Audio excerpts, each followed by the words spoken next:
আসসালামু আলাইকুম ভিউয়ার্স, আশা করছি সবাই ভালো আছেন। তো আজকে চলে এসেছি একটা মজাদার সুস্বাদু নাস্তার রেসিপি নিয়ে। তো চলো দেখা যাক কীভাবে বানানো হয়েছে। ফার্স্টে এখানে নিয়ে নেওয়া হয়েছে আটা, এর ভিতরে দিয়ে দেবে ইস্ট, লবণ, গুঁড়া দুধ আর একটা ডিম, চিনি, সবগুলো ইনগ্রেডিয়েন্ট দিয়ে দেওয়ার পরে এটাকে মাখিয়ে নিতে হবে আর অল্প অল্প করে পানি দিয়ে দিতে মাখাতে হবে।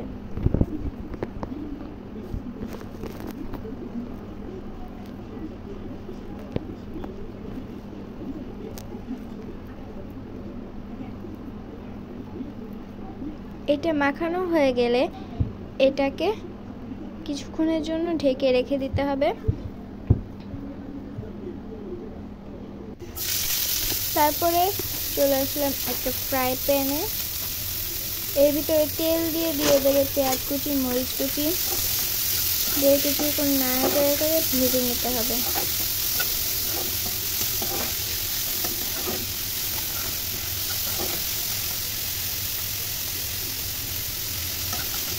দিয়ে দেবে আদা বাটা,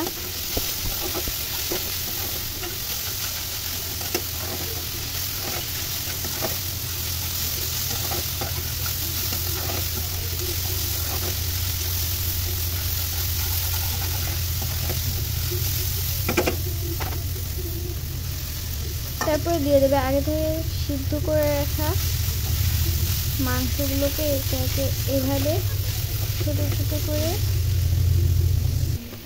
ঝুরি করে নিয়েছে।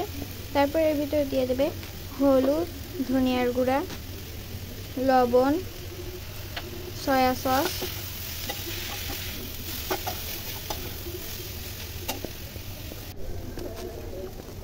টমেটো সস,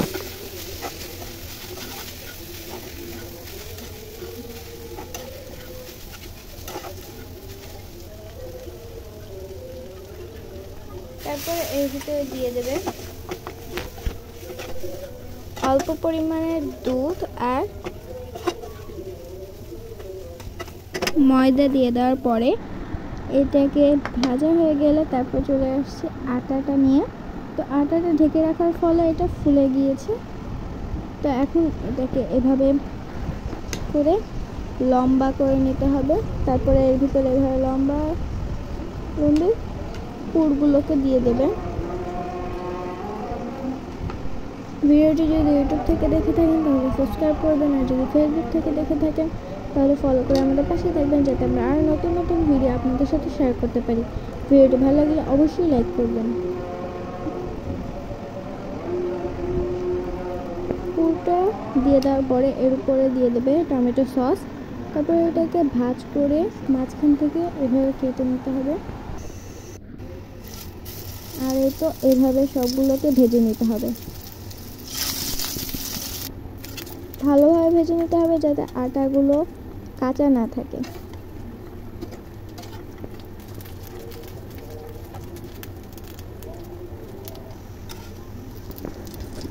তো এই তো আমাদের মজাদার চিকেনের নাস্তা রেসিপিটা হয়ে গিয়েছে। আজকে ভিডিওটা ছিল পর্যন্ত। সবাই ভালো থাকবেন, সুস্থ থাকবেন। আল্লাহ হাফেজ, আসসালামু আলাইকুম।